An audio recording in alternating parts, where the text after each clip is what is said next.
dijo Yahvé a Moisés: Sube hasta mí, al monte. Quédate allí y te daré las tablas de piedra, la ley y los mandamientos que tengo escritos para su instrucción.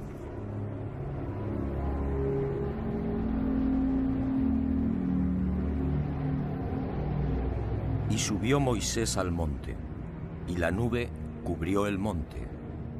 La gloria de Yahvé descansó sobre el Sinaí, y la nube lo cubrió por 6 días. Moisés entró dentro de la nube, y permaneció en el monte 40 días y 40 noches.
ليتقدس اسمك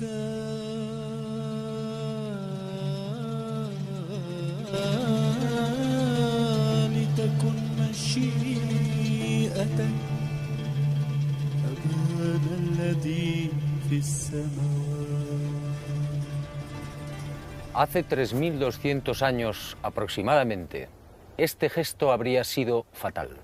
Al tocar el arca de la alianza, habría caído fulminado. Hoy quiero contarle una nueva historia. La historia del objeto sagrado más enigmático, codiciado y mortífero. Sígame, venga conmigo al planeta encantado de los sueños. Y Yahvé habló a Moisés y le dijo: Harás un arca de madera de acacia de 2 codos y medio de largo, codo y medio de ancho y codo y medio de alto. La revestirás de oro puro, por dentro y por fuera la revestirás. Harás también varales de madera de acacia que revestirás de oro, y los pasarás por las anillas de los costados del arca para transportarla. Los varales deben quedar en las anillas del arca y no se sacarán de allí. Y en el arca pondrás el testimonio que yo te voy a dar. La península del Sinaí, más de 62.000 kilómetros cuadrados estratégicamente situados entre África y Asia.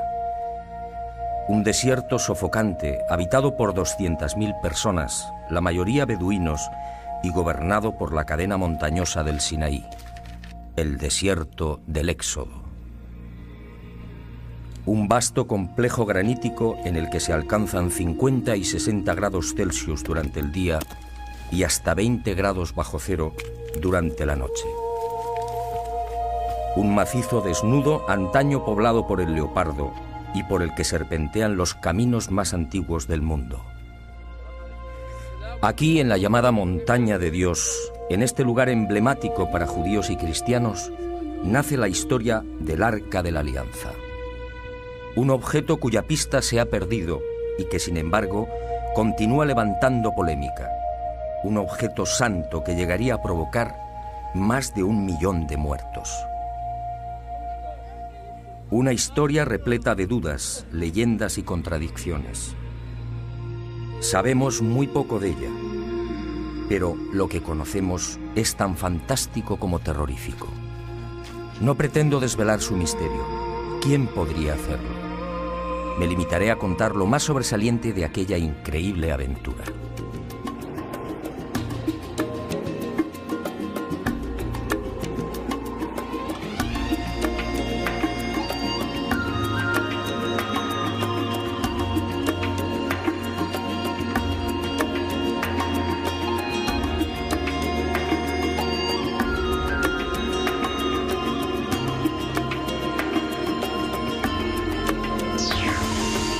Tras sacar al pueblo hebreo de Egipto, Moisés lo conduce por el desierto. En las cercanías del Sinaí, Besalel y sus artesanos construyen el arca. Y Moisés guarda en ella los 10 mandamientos, las tablas de piedra de la ley. Y empiezan los prodigios.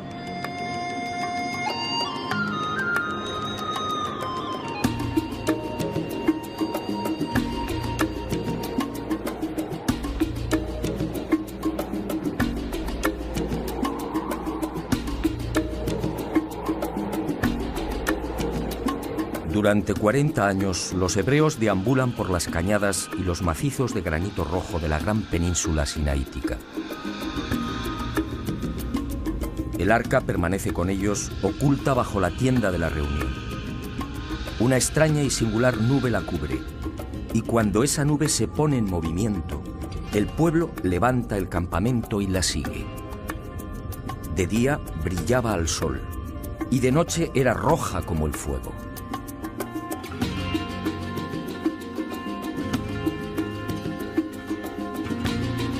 Y el arca, asegura la tradición rabínica, tenía incluso la virtud de volar. Y así lo hacía cuando Moisés lo solicitaba.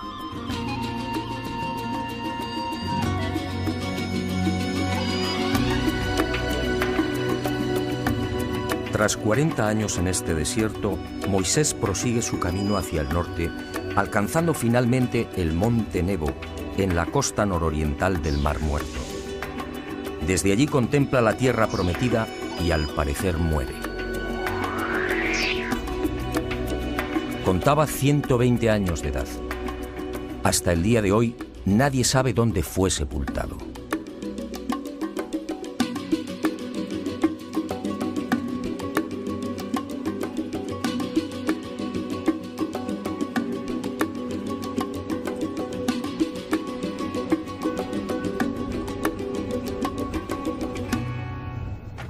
A partir de este lugar, el Arca de la Alianza volvería a cobrar un especial protagonismo.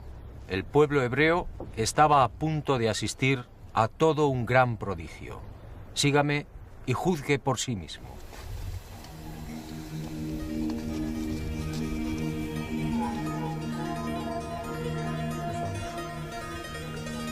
Josué, el nuevo caudillo, escuchó la voz de Yahvé y siguiendo sus órdenes condujo al pueblo hasta las orillas del Jordán. El arca fue alzada sobre los hombros de los sacerdotes y marchó a la cabeza de los hebreos. Y al tocar las aguas, el río se detuvo. Y dice el libro de Josué: Las aguas que bajaban de arriba se detuvieron y formaron un solo bloque a gran distancia, mientras que las que bajaban hacia el mar de la sal se separaron por completo, y el pueblo pasó frente a Jericó. Los sacerdotes que llevaban el arca de la alianza de Yahvé se estuvieron a pie firme, en seco, en medio del Jordán, mientras que todo Israel pasaba en seco hasta que toda la gente acabó de pasar el Jordán. Y cuenta la Biblia que por delante del pueblo cruzaron unos 40.000 guerreros armados, dispuestos al combate y hacia la llanura de Jericó. Y me pregunto, ¿cuánto pudo durar el milagro? Según los especialistas, amén de esos 40.000 guerreros, el grueso de las 12 tribus de Israel podía oscilar entre 250.000 y 500.000 almas, sin contar rebaños, carros y animales en general. ¿Qué clase de artefacto era el arca? ¿Cómo pudo inmovilizar un cauce con un volumen aproximado de 500 metros cúbicos por minuto?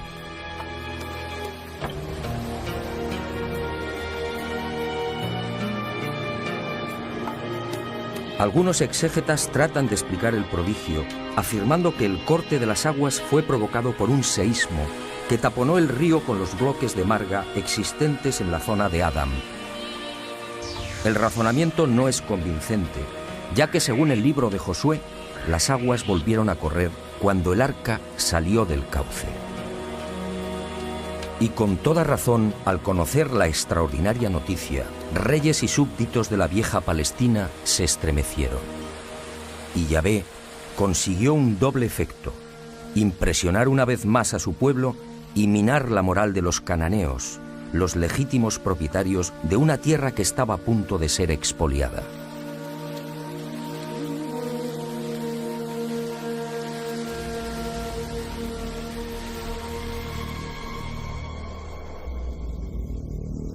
Días más tarde, el Arca de la Alianza actuaría de nuevo.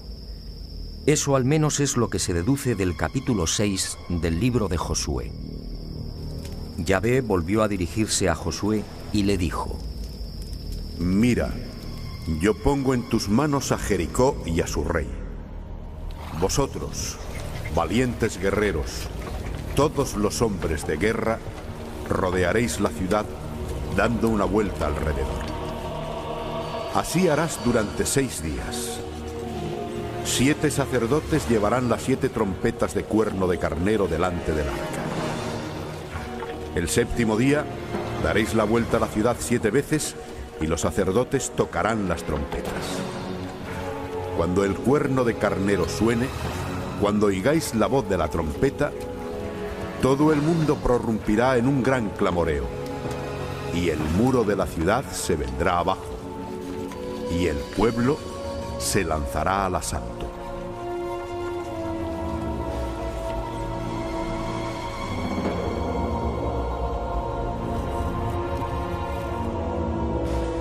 Y así fue.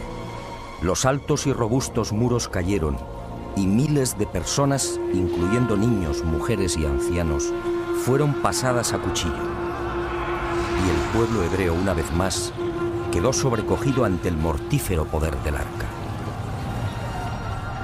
Y durante algo más de un siglo, el Arca de la Alianza quedaría en el olvido. Fue hacia el año 1000 a.C. cuando la misteriosa caja de madera y oro entra de nuevo en escena. ¿Y de qué forma? Los filisteos, el mítico pueblo llegado del mar y que en aquel tiempo ocupaba las costas de Israel, desafiaron al rey David. Las batallas se sucedieron y en una de ellas, ante la gravedad de la situación, los hebreos, recordando las antiguas hazañas del arca, optaron por sacarla del santuario de Siloé, donde había permanecido largo tiempo. Esta vez, sin embargo, los designios de Yahvé eran otros. El ejército israelita fue derrotado y, ante el asombro de todos, la temida arca cayó en poder de los filisteos. Y el pueblo hebreo vivió uno de los momentos más trágicos de su historia. Pero el arca no había perdido su poder, y los filisteos supieron de su fuerza destructiva. Las ciudades de Asdod, Gat y Ecrón resultarían asoladas por sendas plagas de ratas y tumores. 7 meses duró la tragedia, y los filisteos, comprendiendo, tomaron la decisión de deshacerse del arca. La colocaron sobre un carro y los bueyes, sin conductor, tiraron de ella. Y el arca fue a detenerse en Bet-Semes, un pueblo hebreo. Pero el sanguinario Yahvé no había dicho la última palabra. La alegría de los hebreos duraría poco. El arca fue depositada sobre una gran piedra. Y una noche, movidos por la curiosidad, algunos de los jóvenes burlaron la vigilancia y abrieron el arca. Y miraron en su interior. Yahvé entonces desató su cólera. Y un fuego implacable terminó con la vida de los habitantes de Bet-Semes. En total, 50.070 víctimas. En 1930, una expedición arqueológica dirigida por Robertson y Plogai descubriría en Bet-Semes miles de esqueletos calcinados. Cuando visitamos las ruinas, hubo algo que me llamó la atención. Muchas de las piedras aparecían extrañamente carbonizadas.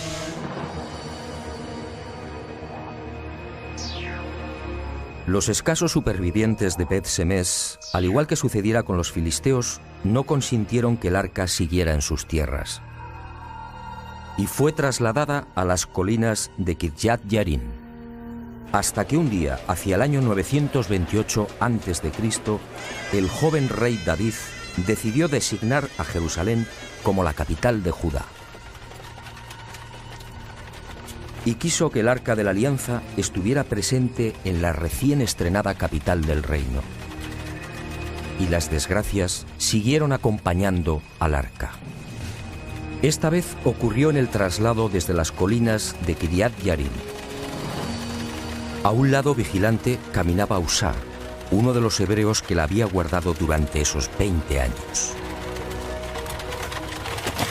De pronto, al llegar a la era de Nacón, lo accidentado del terreno puso en peligro la estabilidad de la carreta y del arca. Y Usá, tratando de evitar el vuelco, extendió la mano sujetándola. El libro segundo de Samuel es contundente. Entonces la ira de Yahvé se encendió contra Usá. Allí mismo le hirió Dios por este atrevimiento, y murió allí junto al arca de Dios. No es difícil imaginar la irritación del rey David al ver caer al voluntarioso Usá. ¿Qué mal había hecho? Y David suspendió el traslado a Jerusalén. 3 meses después, los rabinos informaron al rey. La familia que fue designada para guardar la mortífera arca había prosperado espectacularmente. Solo entonces fue recibida en Jerusalén.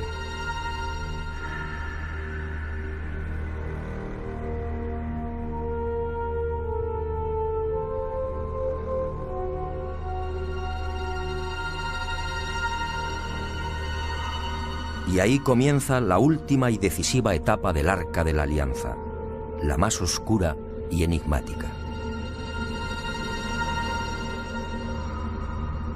A David le sucedió su segundo hijo, el no menos mítico Salomón.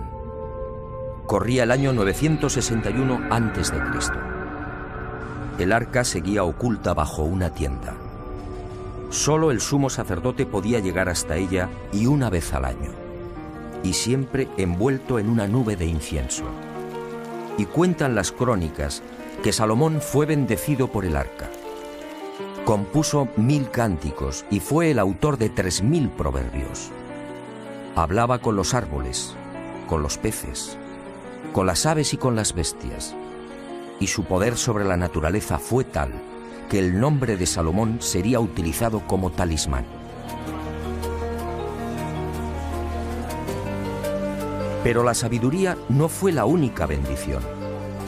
Salomón ingresaba cada año 666 talentos de oro, es decir, algo más de 9 millones de dólares.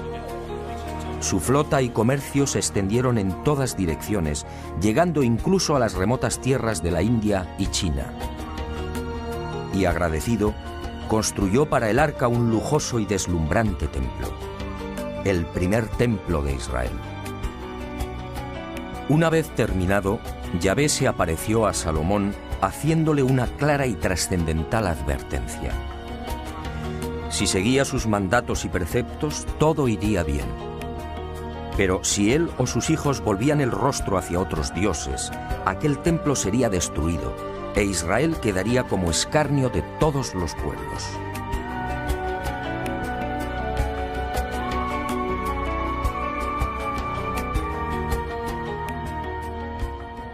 Quiero que preste especial atención a esta advertencia de Yahvé al rey Salomón.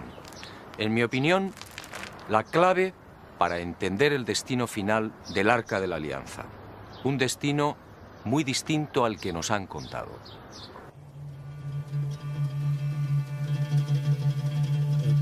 Fue durante la construcción del templo cuando Salomón solicitó ayuda a los grandes mercaderes del mundo conocido. Tamrín fue uno de ellos, y acudió a la llamada del gran rey con un importante cargamento de zafiros, ébano e incienso. Tamrín contempló la obra de Salomón y quedó impresionado. Y al regresar, trasladó a su reina las singulares dotes y el poder que adornaban a Salomón. Esa reina era Maqueda, la bella etíope que gobernaba el reino de Saba.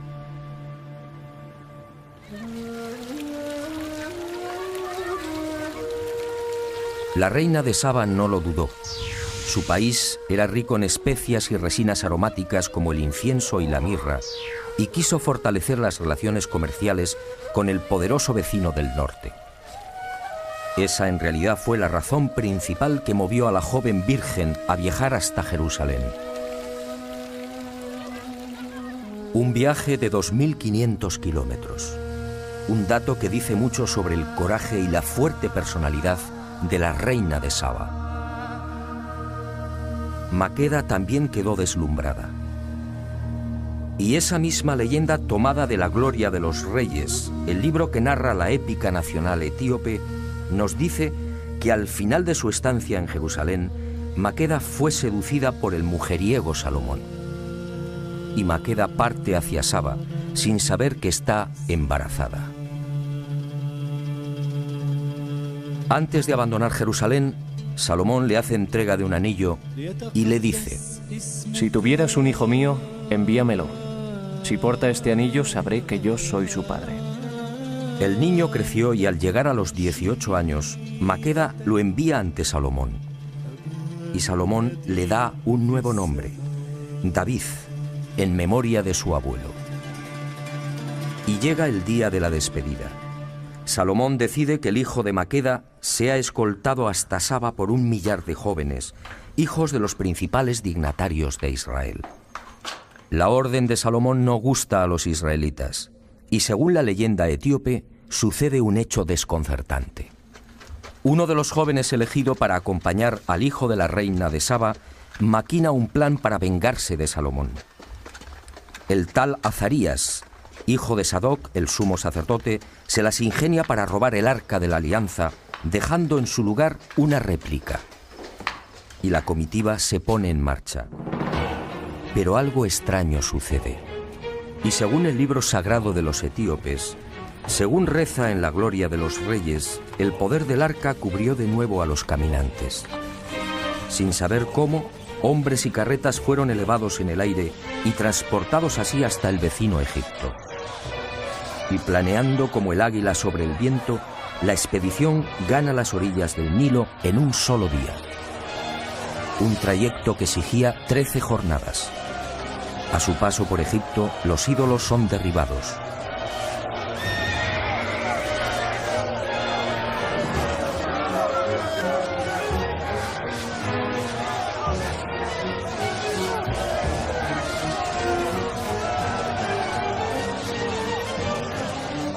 Finalmente, el poder del arca los deposita en el corazón del reino de Saba.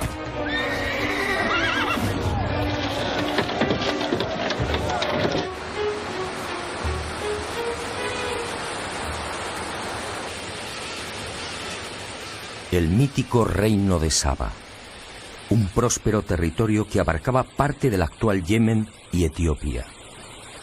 El mítico país de Pun, descrito en los papiros egipcios, en la geografía de Ptolomeo y en los libros de Mani, el príncipe persa.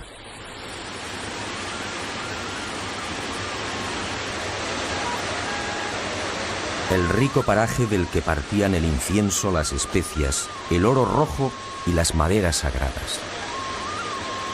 Es aquí donde la leyenda sitúa al rey Agabo, padre de Maqueda. El hombre que decapitó al dios serpiente Argüé, que controlaba y aterrorizaba a la región hace 3000 años. Un misterioso dios que habitaba en los cielos y que descendía a tierra con las lluvias. Una criatura mitad hombre, mitad reptil, que se alimentaba con la sangre de humanos y animales. Una criatura que, según los tuareg, ha sido vista en nuestros días en las ardientes arenas de los desiertos de Libia. Un ser de largos cabellos que recibe el nombre de Alma.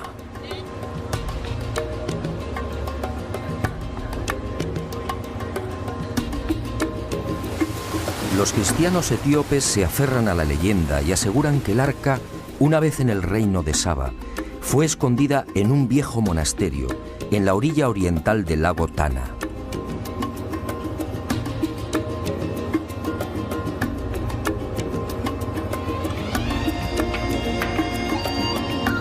Y hacia allí nos dirigimos.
La noticia nos fue confirmada por Abba Valle, el viejo guardián del monasterio.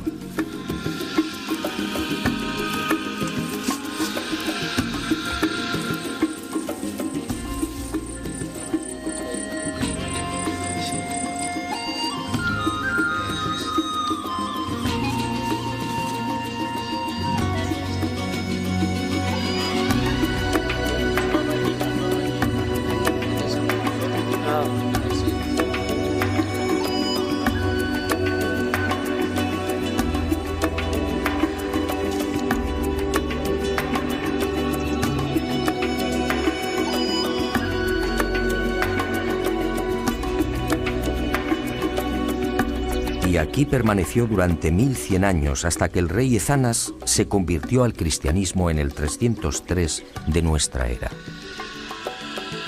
Entonces, aseguró Abba, el arca fue trasladada a la ciudad de Aksum, la capital del reino de Maqueda.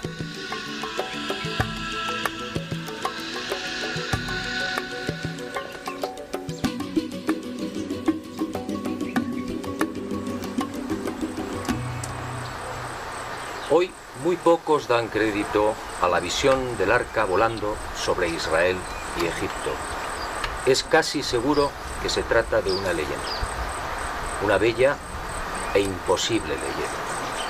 Pero aquí en Etiopía, en el lago Tana, los cristianos consideran este tema todo un dogma, un asunto de fe. Sígame y juzgue por sí mismo.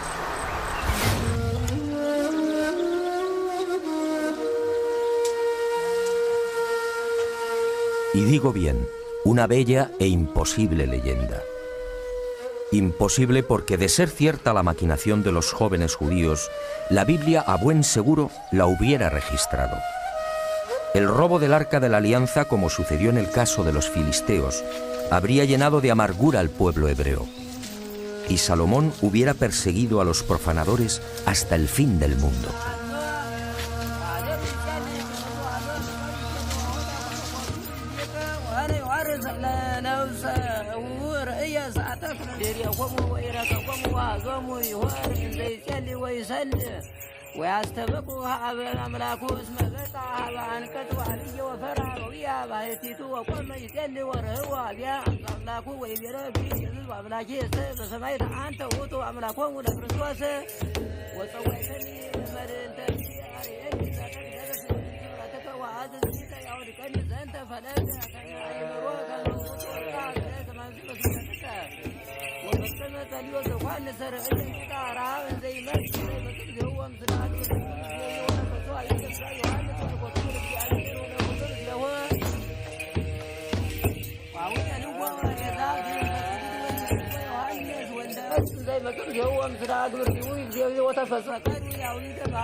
ሙሴም ጽላት እንደተቀበለ ከእግዚአብሔር ዘንድ ተፈቅዶለት የተቀበለው እዚህ የሚገኘው ያስረዳል።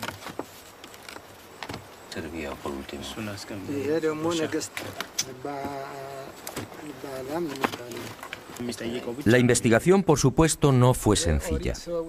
Los propios etíopes aparecen divididos a la hora de fijar el itinerario que siguió el arca desde su hipotética llegada al reino de Saba.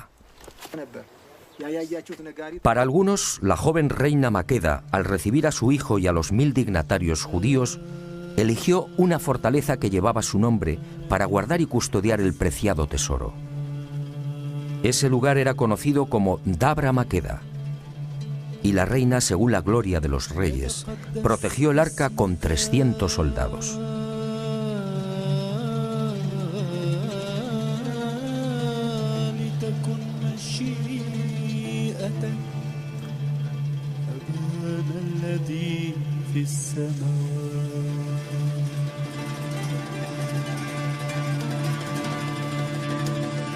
Pero existe incluso una tercera versión. Para otros etíopes, nada más pisar Saba, el Arca de la Alianza fue trasladada a las montañas de Tigré, en la frontera con la actual Eritrea. Y allí en una ermita excavada en las paredes rocosas del monte Fashi, permanecería hasta el siglo IV de nuestra era, cuando el citado rey Ezanas la condujo a la capital del reino, Aksum.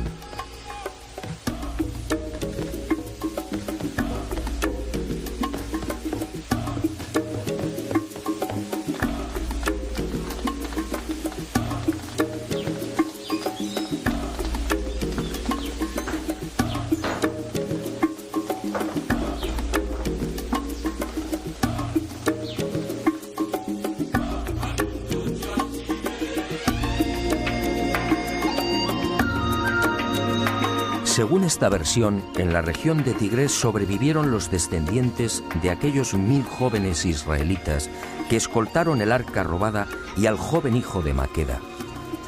Son los falasas, los judíos negros, una supuesta tribu perdida en África.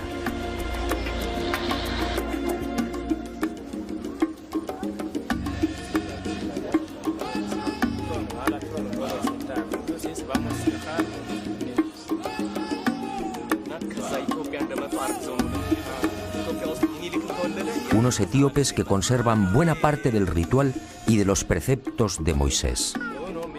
Unas gentes que se autodenominan Betá Israel, la casa de Israel.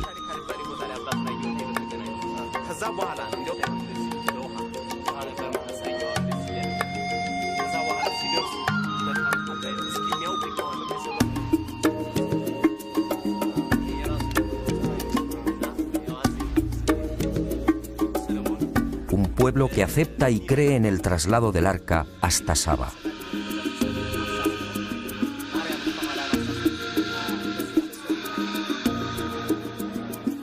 Y así nos lo confirmaron. Para ellos no hay la menor duda. El arca y las tablas están en Etiopía.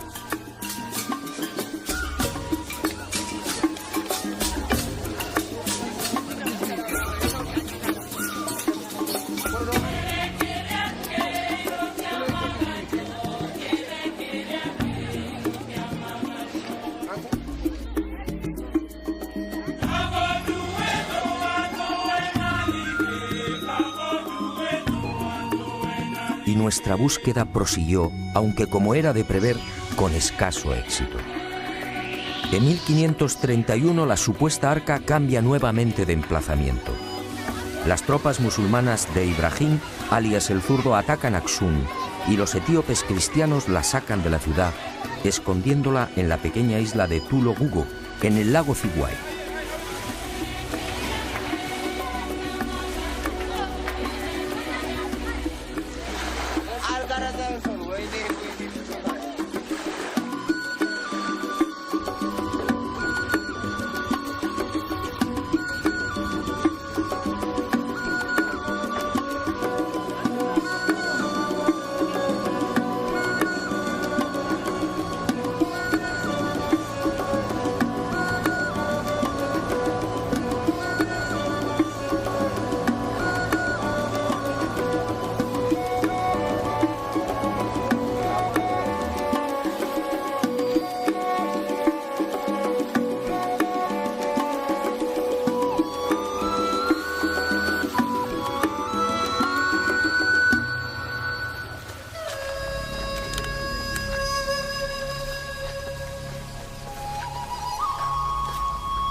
...130 años después, el arca retorna de nuevo a Aksum.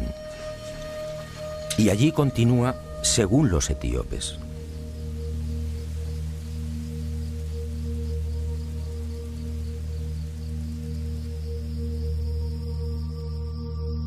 Fue inútil. En toda nuestra aventura por Etiopía no conseguimos una sola pista sólida y fiable. El arca, dicen, está aquí, pero nadie la ha visto. Todo son conjeturas, sospechas. Todo es fe. Una fe, eso sí, capaz de levantar iglesias como las de la Libela.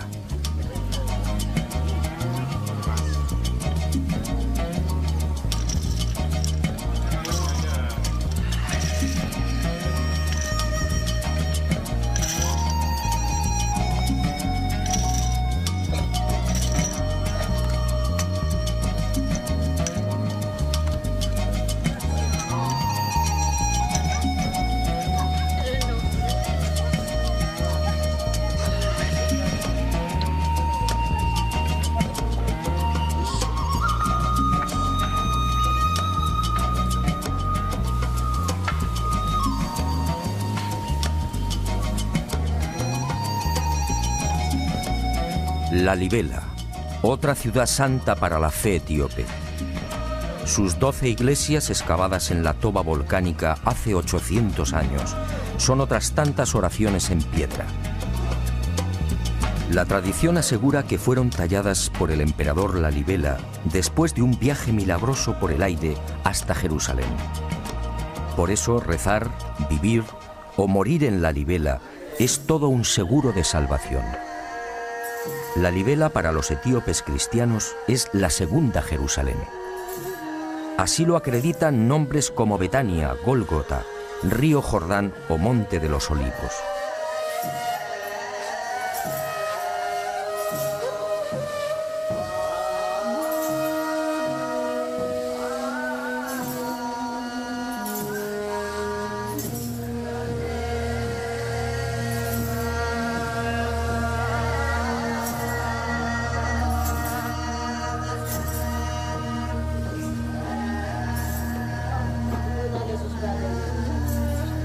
En un laberinto de pasadizos a 15 y 20 metros bajo la superficie, un ejército de monjes y ermitaños recita sin descanso el Viejo y Nuevo Testamentos, siempre en Ge'ez, la vieja lengua de Aksum.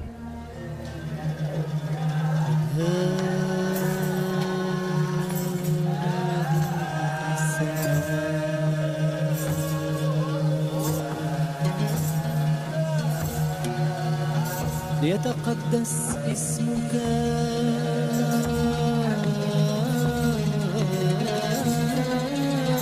لتكن مشيئتك هذا الذي في السماء.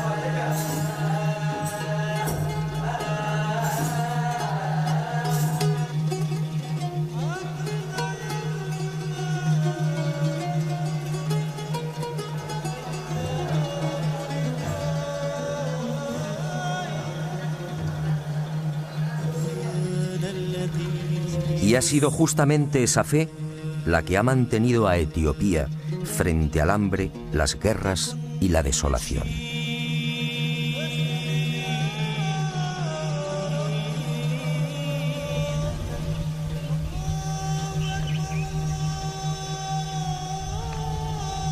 Y al fin, Aksum, la vieja capital del reino milenario.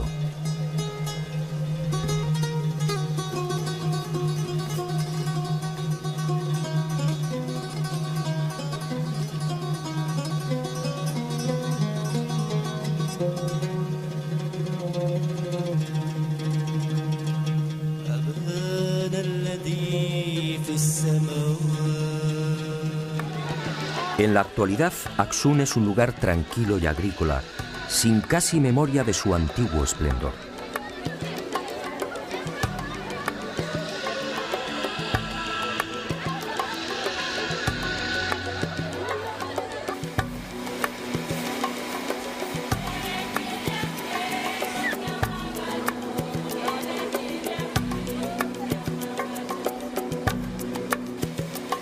Sin embargo, el pensamiento y las miradas de 30 millones de etíopes que profesan el cristianismo, casi la mitad de la población, están puestos en una pequeña capilla de esta ciudad. Santa María de Sion, el templo más sagrado y en el que, según la tradición, se guarda el Arca de la Alianza.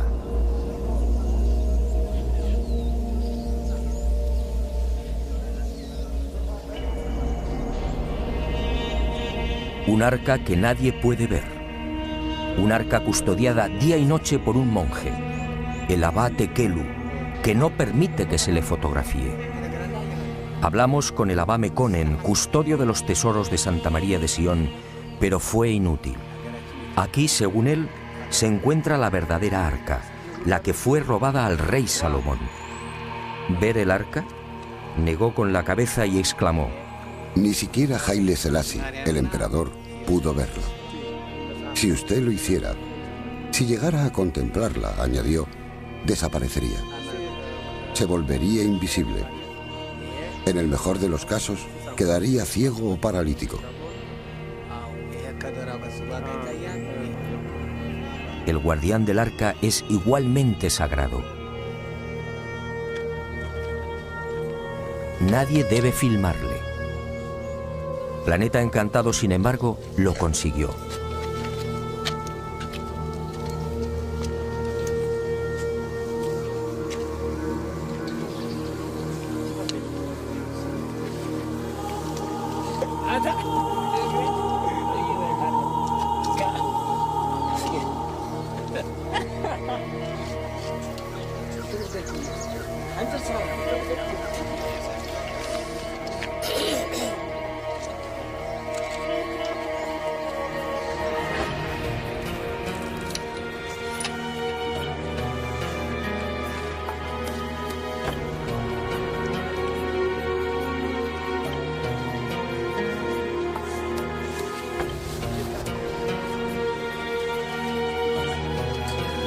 Y después de 3 días de paciente espera, nuestras cámaras lograron sorprenderlo junto a la reja que cierra el pequeño santuario.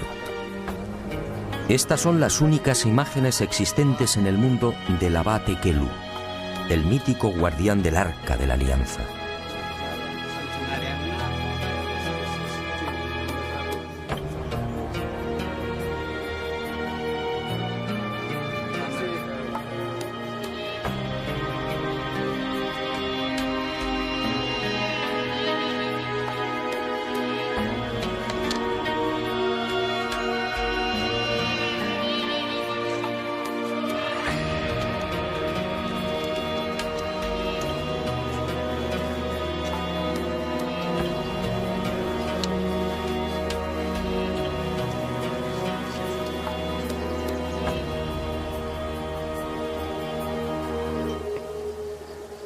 Es preciso ser sincero.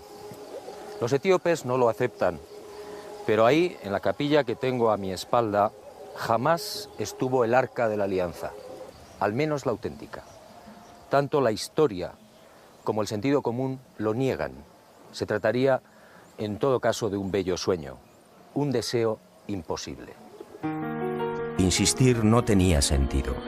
Abad Tekelu es un hombre especialmente entrenado para este tipo de visitas y preguntas. Tiene 74 años y lleva 4 como guardián del arca. Y así continuará hasta el día de su muerte. Jamás se aleja de la capilla. Hacerlo sería el peor de los sacrilegios. Abad Tekelu es el único mortal que puede ver el arca. Y fue a lo largo de la investigación cuando descubrí algo que aclaró mis ideas en esta oscura y delicada historia. La fe de los etíopes en el arca y en el hecho de que fue robada y trasladada al reino de Saba se sustenta en un libro, el ya referido Kebra Nagás, o la gloria de los reyes. Lo que no saben o no quieren saber los cristianos etíopes es que esa épica nacional fue adulterada intencionadamente. Todos los historiadores coinciden. El libro en cuestión fue armado por un tal Yesak, un monje del siglo XIV. Se hizo eco de las leyendas y escritos que rodaban sobre la visita de Maqueda a Jerusalén y falseó la realidad, fundamentando así el supuesto origen sagrado de los emperadores etíopes. Un linaje nacido del mismísimo Salomón. Un linaje justificado por la sangre, por la unción de Salomón al hijo de Maqueda y por la presencia en Etiopía del Arca de la Alianza. De esta forma, la nación etíope aparecía como la legítima heredera de Israel. Yesak falseó los hechos. La reina de Saba visitó a Salomón. Eso es correcto. y es posible que tuviera un hijo con el gran rey hebreo.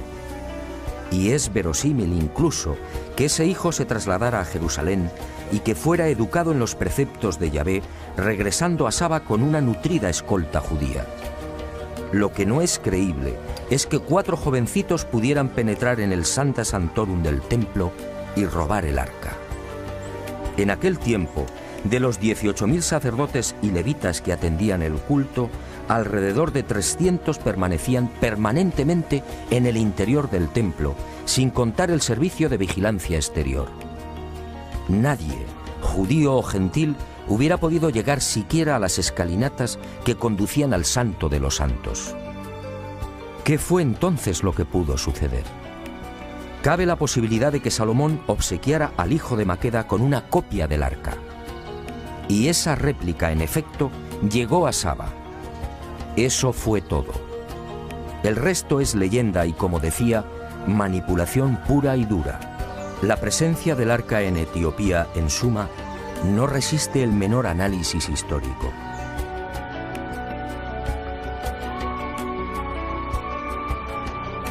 Pero el invento etíope termina de venirse abajo cuando la Biblia vuelve a mencionar el arca casi 400 años después de la muerte de Salomón. En el libro segundo de los Macabeos se rompe el largo silencio y el autor Jasón de Cirene explica cómo la sagrada caja de acacia y oro es puesta a salvo de la invasión persa por el profeta Jeremías. ¿Qué había ocurrido? ¿Qué fue de la terrorífica arca tras la muerte de Salomón en el año 922 a.C.?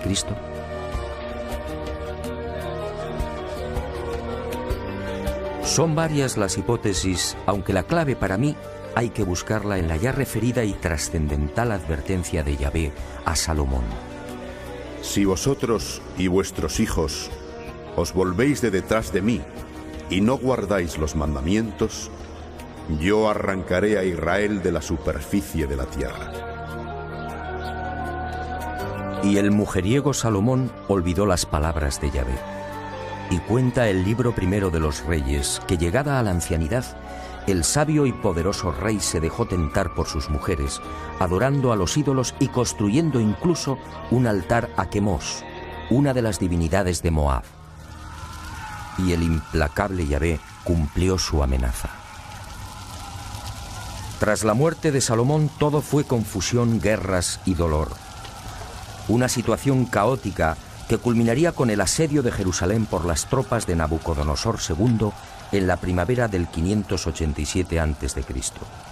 La ciudad santa fue tomada y el templo arrasado, y 830 familias judías fueron deportadas a Babilonia.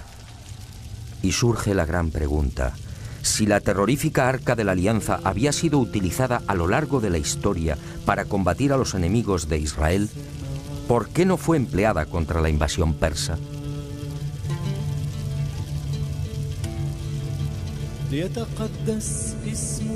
Solo cabe una respuesta. El arca no estaba en el Santo de los Santos. Alguien muy oportunamente se la había llevado.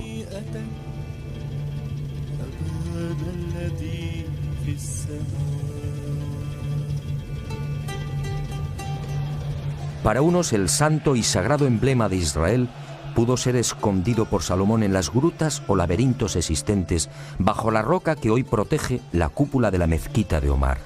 Para otros expertos, basándose en el mencionado libro segundo de los Macabeos, fue Jeremías quien, tras recibir una revelación divina, entra en el templo y conduce el arca hasta el monte Nebo, escondiéndola en una gruta y evitando así que cayera en manos de los persas. ¿Sigue oculta en las entrañas del monte Nebo? ¿La devolvió Jeremías o sus sucesores a la ciudad de Jerusalén? Si fue así, ¿la ocultaron de nuevo bajo la gran roca? Esta es la tesis defendida hoy por buena parte de los sabios y rabinos judíos. Y esta justamente la razón más importante y secreta por la que Jerusalén jamás será devuelta a los palestinos. Y usted se preguntará con razón: ¿sigue el arca en este lugar después de 2500 años?